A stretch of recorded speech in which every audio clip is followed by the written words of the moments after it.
nagbabalik ng NCAA sa SNA. Halftime na at lamang ang San Sebastian Golden Stags kontra sa JRU Heavy Bombers. Ang score natin ay 42-29. Ngayong mga pamilya, patapos na ang ating regular season. Kaya naman naghanda ang ating mga NCAA analysts ng parang report card tungkol sa mga players na nagpakitang gilas ngayong season 92 at tungkol din sa mga players na dapat mag-improve sa susunod. Panoorin niyo to.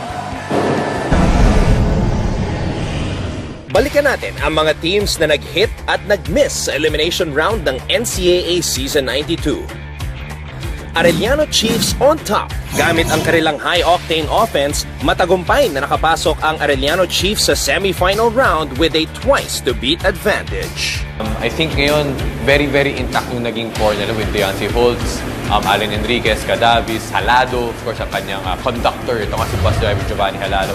Tapos nadagdagan pa sila ni Lervin Gong Flores. So talagang naging very cohesive yung kanilang lineup this year. Red Lions restrained. Humina ang San Beda Red Lions matapos magka-injury ang kanilang big man na si Donald Tangqua at nakatikim ng masakit na pagkatalo sa JRU at San Sebastian. Well, malaking bagay si Tangqua sa sistema ni Coach Michael. Hindi lang sa puntos na binibigay niya, hindi lang sa rebounding, kundi lalo na sa depensa. The Stingray Effect. Nabigo man ang Letran Knights na madepensa ng kanilang titulo ngayong season, nananatiling on-target naman ang kanilang star player na si Ray Batak para pangunahan ang liga sa scoring. Well, Ray Batak has been preparing the whole summer and he has given his absolute best for the Letran community, which nurtured him from high school to the national team and then now with the seniors program na campaign sila last year. All is not well for Oraime. Nahirapan ang reigning MVP ng NCAA na si Allwell Oraime na mag-adjust sa liga at napigilang mailabas ang kanyang natural na galing at lakas. Ang tingin ko kay Allwell, yung nilalaro niya parang hindi siya 100%. The Upsetters. Hindi man nakapasok sa semifinals, naging usap-usapan naman ang malalaking panalo ng San Sebastian Stags sa liga. Noong second round, everything picked up for San Sebastian. And maganda yung ginawa ni Coach Egay Macaraya sa kanyang team. Kagaya sinabi mo, ang mga tinalo nila, mga nasa Final Four contenders inisa-isa nila CSB Blazers, still winless. Hindi inaasahan ang maalat na performance ng CSB Blazers dahil nabigo silang makakuha ng kahit isang panalo ngayong season 92. Well, kasi for CSB, sa big blow din for them, nawala si Jonathan Gray, nawala yung kanilang mga starters from last year, and then si Clement Luchu na injured pass on their 6th or 7th game. So hindi na sila talaga nagkaroon ng rhythm. Tay-Tay, the heavy bomber. Ipinakita ng sophomore point guard na si Tay-Tay Teodoro na siya pa rin ang go-to guy ng JRU Heavy Bombers matapos ang elimination round. Tay-Tay Teodoro has been consistent since last year. Very good guard. Pro quality. He doesn't shy away from the big moments. He makes the baskets kahit na malas buong game. And he makes it when it really counts. Silent Paulo. Kinapos ang tinaguriang Blast Brothers ng liga dahil sa lackluster performance ni Paulo Conteos na inaasahang makakatuwang ni Tay-Tay Teodoro ngayong taon. Kaya sila wala sa Final Four ngayon dahil sa inconsistent play ni Paulo Conteos. Final Four unlocked. Matibay na depensa ang naging sandatarang Altas ngayong season para muling makapasok sa Final Four. The Perpetual Health Altas, I like this team. Ang ganda ng idinidepensa nila. Defense wins championships. And this team has the makings of one. Stags and Pirates, untimely accident matapos masangkot sa magkahiwalay na aksidente. Nahirapan si Mike Calisaan at Joseph Gabayni na ibalik ang kanilang laro ngayong season. They're not the same. Si Joseph Gabayni siguro hindi pa natin talaga nakikita. Pero for the big man position, kailangan niya pang talagang kasain. For Michael Calisaan, I think nung first round, medyo on and off siya. Mapanatili kaya ng Arellano Chiefs at Perpetual Altas ang kanilang momentum sa pagpasok ng Final Four? May babalik kaya ng San Beda Red Lions ang kanilang dominance? Abangan ang may init na kaganapan sa NCAA Season 92 Final Four. O ngayong nagpakitang gilas na ang inyong favorite NCAA players, mga kapamilya, turn nyo naman. Sagutan nyo na ang aming question of the day. Pupunta akong game kapag ... Fill in the blanks. For example, ako, pupunta akong game bukas dahil preview na yan ng Final Four. So ang tanong ko, kayo naman, kailan kayo pupunta? Sagutan nyo lang yan with hashtag NCAA Season 92 at makikita nyo ang inyong mga tweets live on air during our game later. Abangan nyo yan, lahat yan with halftime analysis sa pagbabalik ng NCAA dito lang sa SNA.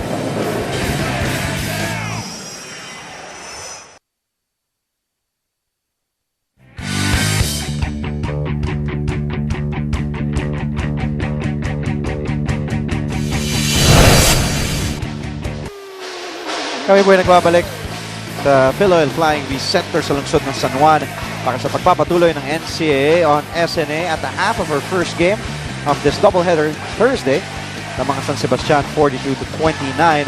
Andre Felix kasama po si Mikey Reyes. Mikey, it's been all San Sebastian in the first half, outscoring JRU in the first two quarters. The Blast Brothers for JRU, namely Paulo Punteos and Tete Tudoro, di pa masyado gumagawa ng ingay para kay Coach Vergel Meneses. Well, of course, sabi nga natin before this, on the top of this coverage, yung dalawang yun nga kailangan gumawa offensively para sa JRU. Pero maganda yung depensa na pinapakita ng San Sebastian. And talking about defense, di naman natin makita galing sa team ni Coach Vergel Meneses. So, tingnan natin kung paano mag-adjust paglabas ng dugout itong team ng JRU. Makikita natin ang ating mga numero. At yan, makikita natin na lawang nga ang San Sebastian, of course, hitting 6 after 15 3-point shots. Ito yung sinasabi natin na talaga nabubuhay itong San Sebastian Stags from the outside. Already 6 3-pointers, gaya ng sabi mo, in 15 attempts. Sa kabila naman, only 1-5 para sa JRU Heavy Bombers. Rebounding-wise din, itong San Sebastian, 22. Surprisingly, ang Heavy Bombers pa ang may foreign athlete in Abdel Putucci. So, hindi pwede ang lamang ng ganyang kalaki ang rebounding ng San Sebastian Stags. Fast break points, hindi masyado malaki ang lamang. Kaya kasi sinasabi natin kanina, nakakarami ng traveling violation. So, bumabagal lang nga ang laro, kaya hindi makatakbo ang both teams. Costello is in double figures na may 11 para naman sa JRU. Wala pang nakaka-double figures, but both Lasqueti and Mark Neil Cruz scoring 6 points apiece. That was way back in the first period. Ito yung sinasabi natin from JRU, Lasqueti, Cruz, and De La Paz. And all these players, hindi masyadong kilala offensively. Kaya hinahanap talaga natin ang Blast Brothers. Of course, De La Virgen din has the potential to score. Sa kabila naman, wala pa si RK Ilagan dyan and Jeric Fabian. So, tingnan natin kung ano mangyayari dito sa ating second half. Ryan Costello was 5 of 8 from the field in the first half. And he keep it up. Capobres starts his off with a steal. And if you're Coach Vergel Meneses off the halftime, you wouldn't want that for JRU. Ito yung sinasabi natin, yung depensa ng San Sebastian. Kitang-kita na naman doon pa lang sa first possession natin dito sa second half. Foul number 4. I'm sure napaka-disappointed na kagad ni Coach Vergel right off the bat dito sa ating second half. Second personal foul ang itinawag kay Ryan Costello. Ito yung agaw ni Alvin Capobres. Hinahabol ni De La Virgen. Goes all the way for the easy 2. Capobres now with 6 points. And sometimes yung mga ganyang turnovers, I believe may difference yung turnover of being aggressive. Yung mga turnover, kumbaga, coming from Giovanni Halalo na drive ng drive, kaya medyo tumataas yung turnovers, medyo forgivable pa. Pero yung mga unforced and lazy passes na ganun, yan ang mga talagang sumasakit ang ulo ng mga coaches. Check that. Alvin Capobres already has 8 points in 8 minutes played. Pero Josef mula sa labas. Long rebound goes back to San Sebastian. Maybe that was Justin Mercado. Here's Costello using that Kalisaan screen. Capobres from the corner. And Lasqueti grabs the rebound. Matakbo ngayon ang manakadilaw. De La Virgen to Putucci. Goes inside to Grosben. A turnover again para dito sa JRU. That pass was already late. Open na dun si Grosben, but Abdel chose to take that one dribble. And medyo dapat di na niya siguro pinasa yon. Kaya ito, paatake na naman si Michael Kalisan ng Stags. Kalisan against Putucci. Nakuha ni Mercado. The putback is good. Someone needs to stop the ball because naiwan ng lahat ni Calisan itong lahat. Putucci needed to help out. Kaya na-open sa ilalim si Mercado for that putback. Ito na ang pinakamalaking kalamangan ng San Sebastian. 16. The aggression, Mikey, makikita mo sa San Sebastian, parang sila pa yung naghahabol eh. Ito Nagmaman-to-man press pa. itong JRU, hindi alam kung medyo hindi makakuha talaga ng rhythm on offense. They go down low, the low block to Putucci, and then running off is good to beat the shot clock as well. Very nice move coming from Abdel Putucci. Itong si Abdel Putucci talaga ang bright spot sa kanilang opensa. Hindi siya masyadong sumuscore, pero dumadaan sa kanya yung bola. Kaya nakakaraming assist din yan kaninang first half. CJ tweets, sobrang sayo dito sa arena. Go Golden Stags, go Bestie RK Ilagan. Bestie pala ni RK. Sabi naman ni Abby, go Jordan De La Paz, Paulo Ponteos. One last push. Let's end the season with a win. Mercado inside among the trees. Results to a turnover. Sabi naman ni Peter Mark Mangyan, di man nakapasok at JRU at San Sebastian sa Final Four. Pero nakikita nyo naman na patuloy silang nag-i-improve.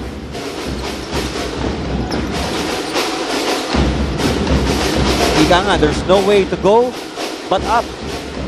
Like your alma mater winning yesterday. Oo naman. Nowhere to go but up talaga. Fight lang eh. Oo. Justin Mercado in the meantime. 2 baskets here in the third. Now has a total of 6. Muntikan pang maagaw kay Putucci ang bola. You'd like to see that kind of aggressiveness from a big man like Justin Mercado. You cannot beat a press or pressure defense na pinapatay sa iyo ng kalaban kung hindi ka magiging agresibo. Napaka-passive at saka stagnant ng opensa nitong JRU. Kaya ito, naka-steal na naman. Another steal by Bulanadi na Costello. Inahabol ni Putucci. Na-blanka pa mula sa likod. Putucci apologizing to his teammates and to Coach Vergel Meneses. He commits that turnover with that sloppy pass. Pero comes right back naman with that block. 3 minuto na ang nakalilipas sa third quarter. Costello, Calisaan was fouled by Lasqueti. So Michael Calisan heads to the free throw line as Lasqueti will be called for his second personal foul.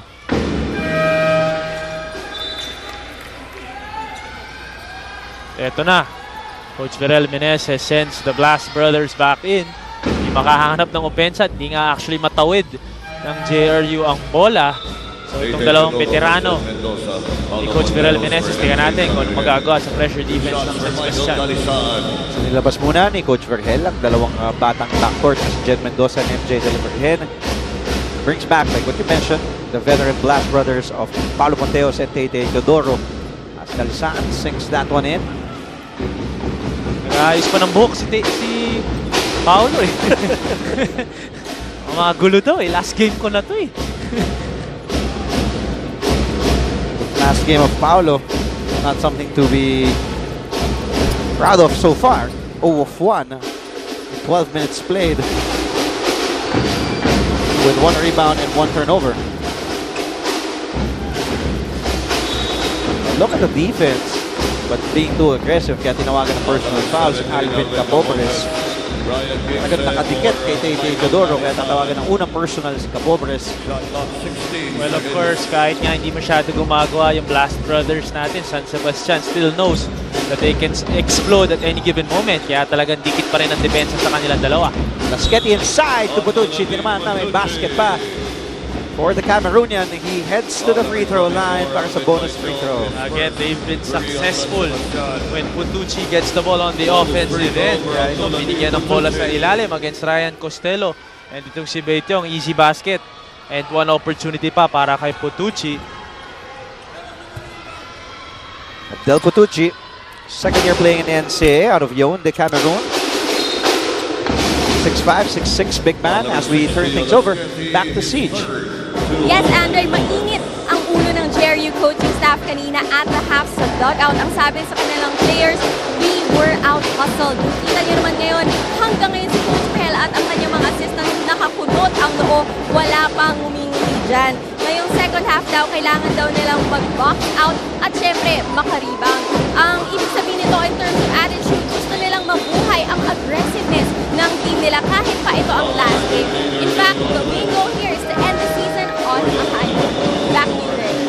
WCH, of course, Coach Raquel Meneses as a head coach on his 7th season. Was in the pros 14 and a half years. Back in the 90s, in yung glory days, saan nauso ngayon, nagkakape pa sa ere. As we see, Ryan Costello to Capobres, and that connection works para sa San Sebastian. Capobres may 10 puntos na. Ito ang si Capobres and Bulanadi. Ito nga ang dalawang wingmen na talaga nagpakilala dito sa ating season 92, and they continue to introduce themselves. Ito, nice find na naman coming from the point guard of San Sebastian over to an open Alvin Capobres.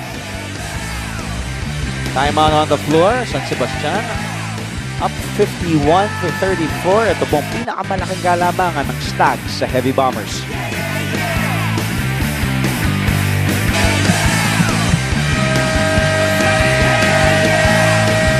Girlfriend of Jordan De La Paz on your screens, and naka-off shoulder pa the NCAA, reigning NCAA volleyball MVP Gretzel Soltones.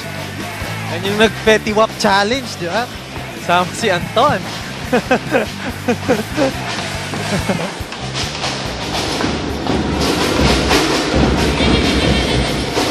Oo, kasi nag-Doha, Qatar nga sila, so napalaban sa sayawan. Pero magaling sumayaw ang ating reigning NCAA volleyball MVP na si Gretzel Soltones, who will be back for the San Sebastian Ladies Stags.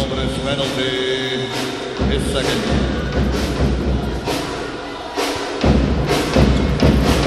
Shots for Tete Teodoro. Alvin Capobres, a little bit too aggressive doon against Tete Teodoro. At penalty na itong San Sebastian. Kaya giving freebies to someone like Tete Teodoro that can start his rhythm is not the best thing you can do right now for San Sebastian. Here's Teodoro at the line. Checks that one, and Teodoro is the leading scorer of JRU, averaging 71% from the stripe. Alfred Gayosa, binalik ni Coach Egay Makaraya after playing 5 minutes in the first half. So nagbabalasa pa rin ng tao si Coach Egay, making sure his young players will get exposure as they play their last game in season 92. Ilagan asking for a screen. Cross court to Fabian. Who's to shoot? Fabian doesn't know it. 24 seconds, shot clock violation. Shot clock violation. So nice defense doon galing sa JRU. Kaya nagsisimula ang lahat. Once you can get stops, baka nga makuha mo na yung rhythm mo on the other end.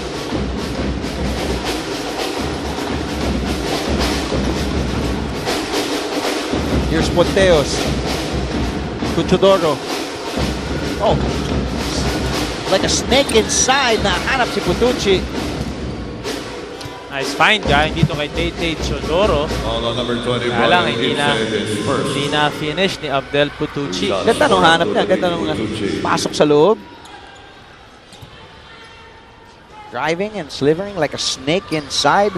Reminds me of a former NCAA player, former Cardinal, in Alan the Snake Mangahas. Iba yun. One of the best Ulati.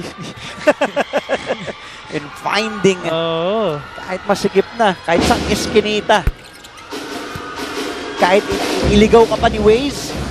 Mahahanap din. Siya nag-invento ng Waze.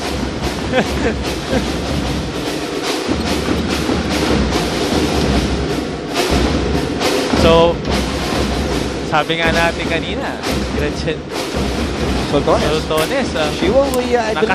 nakasayaw ni Anton. So, baka meron ding Andre Felix, Petty Wamp Challenge. Basta kasama yung Mikey Reyes. And Paulo Ponteos finally knocking down his first field goal this afternoon. Finally, ito na. Yung mga ganyang shoot ni Paulo Ponteos, pwedeng simula yan ng supernova eh. Speaking of which, Ilagan almost hit that in and out. Here's Tete Teodoro now running and hinihingi ni Ponteos. Teodoro using that Boducci screen. Pinakuha yung awa. Goes out. Oh, a steal again for JRU. Here's Paulo. Behind the back dribble. For three. Yes! Para sa tres. From Paolo Pontejos. Yan ang sinasabi natin. Yung mga simpleng two-pointer ni Paolo Pontejos, minsan nagiging 25 yan. Kita mo naman yun. Finding the creases for that pull-up jumper. And after that, that steal from Jordan De La Paz. Nakuha ni Paolo Pontejos. Inikot-ikutan. Sabay pull-up naman para sa tres. Paolo Pontejos starting To heat up. And now, they trail by 8.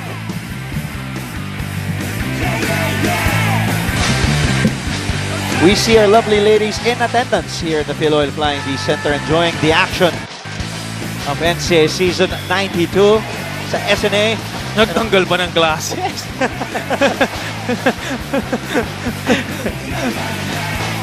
Wala daw ba sagad ng trip? Ay, nagulat ako. Tanggal ko. Wala daw, Brad. Ito mga estudyante naman natin all the way from Mandaluyong, Jose Rizal University students. Maraming salamat sa inyong panonood mga kapamilya. Andre Felix, kasama si Mikey Reyes. We also have Siege Tantenko at courtside. And now, we are actually... Tatlo na tayo dito eh. We will be joined in a few moments as we see Kalisan in and out from that perimeter Ginawa jumper. yung upuan ko eh. Oh, Pontejos to Teodoro losing the ball. Of course, momentum obviously, Mikey. Now with JRU being down as much as 17 na ibaba na yan. Ngayon to 8. Oo, pati yung crowd ng JRU. Medyo getting into it na rin. Ito si Paolo Pontejos trying to look for itong si Tay Teodoro. Pero ika nga, butas ang kamay ni Tay Teodoro doon. JRU still has the ball back. Here's Tay bringing out the basketball. Bringing in the basketball from the baseline. And Teodoro for 3. Napatayo mga estudyante ng JRU. Hindi pa natin nakikita yung baril ni Tay. David finds Bulanadi mula sa labas.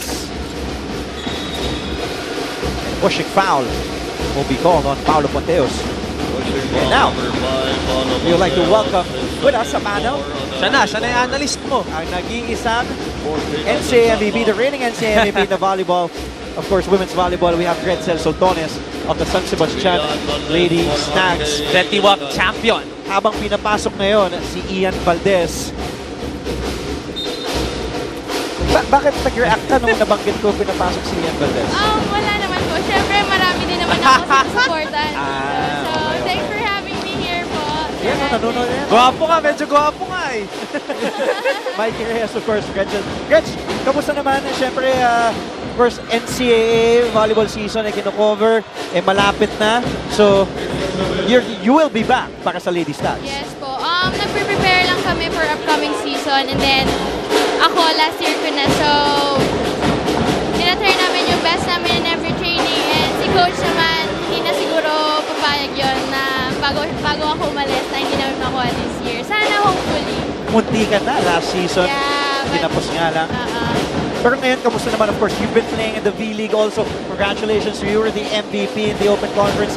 Ngayon, malapit na rin ang Reinforced Conference as we see your schoolmate, Alin Bulanadi, knocks down the 3. May kasama pang foul, so he will head to the line for a possible 4-point play. Ikaw ba nagpa-basketball ka din?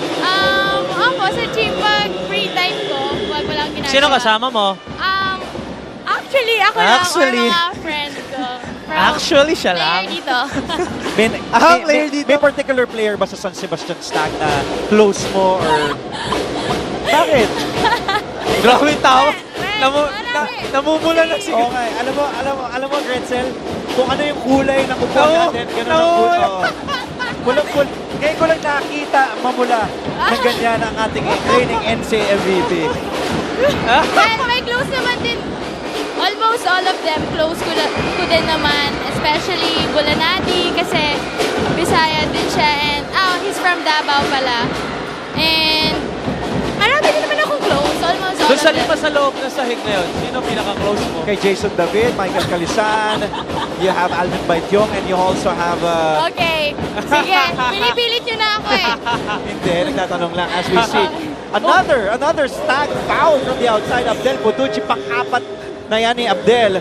Nabasa lang naman namin sa hashtag care mo naman. Okay. No, but of course, friends mo sila lahat. Kahit Yes.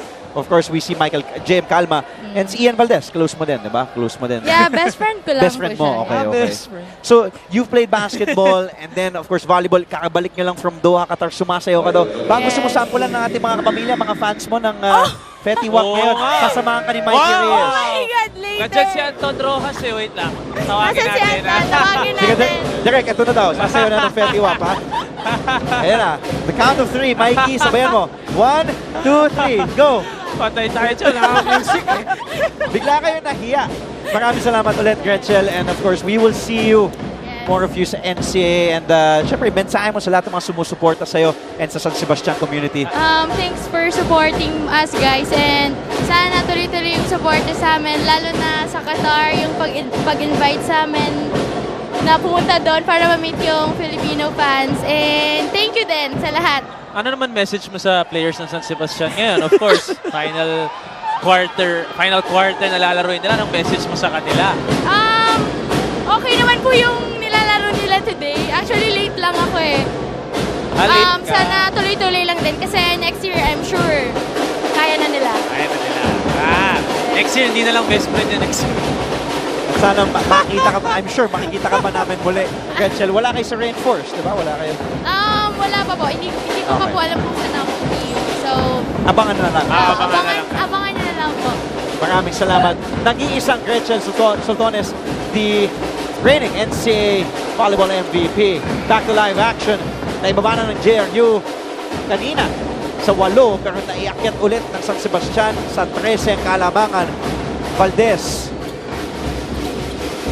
And Kalisaan knocks it down. Bumalik sa 15 ang kalamangan ng San Sebastian. And Kalisaan now with 6.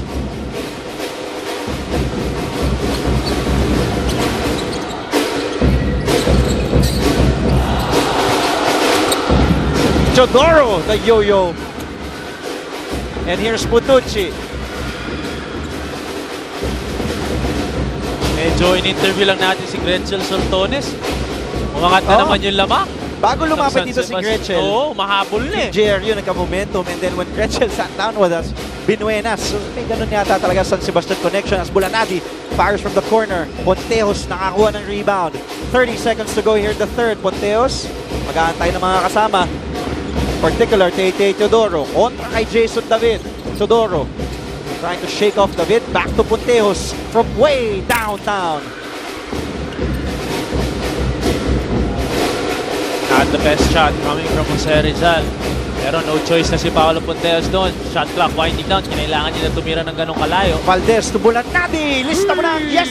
Para sa 3 mula kay Allen Bulanadi sa pagtatapos ng third quarter. Pang-apat na 3 puntos ngayon ni Bulanadi. He has a total of 14. What a way to end the quarter para dito sa San Sebastian. Just when Paolo Ponteos started to heat up. Akala natin hahabol na talaga itong Jerry. Pero Gretchen Sultones happened, and because of that, these shots from the outside started to trickle in para sa San Sebastian. Ito namang si Abdel Putucci really trying his best pa din to control the inside of the paint. Pero itong si Michael Calisan and company, talagang gusto nilang kunin itong panalo to end season 92 with a bang.